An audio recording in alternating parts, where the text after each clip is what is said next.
नेपालाव बे समाव दुखुनांथाव थासारि। सोनाब नेपालाव दासान्दि थाद'नाय गैयै जुब जुब अखा हाबाय थानायनि जाहोनाव थांनाय हराव हा गिसिगानायजों फबसिन जानानै 9 सुबुंफ्रा जिउ गोमादों। बिसोरनिनो 3 उन्दै गथ'फोरमोन।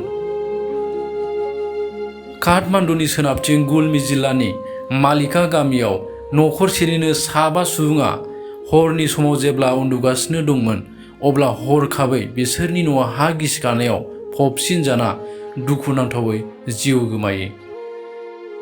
बे समाव गासै 5नि गोथै सह'खौ बोखांनाय जाबाय होनना मिथिनो मोन्दों।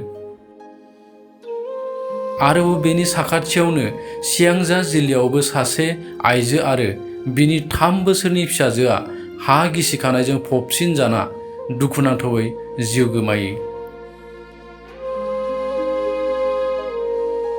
दासिमाव गासै नेपालाव थाद'नाय गैयै जुब जुब अखा हाबाय थानायनि जाहोनाव दैबाना, हा गिसिखानाय आरो सारअन्थाइ गोग्लैनायनि जाहोनाव खमैबो 35 सुबुंफ्रा जिउ गोमाबाय होनना खौरां मोन्दों।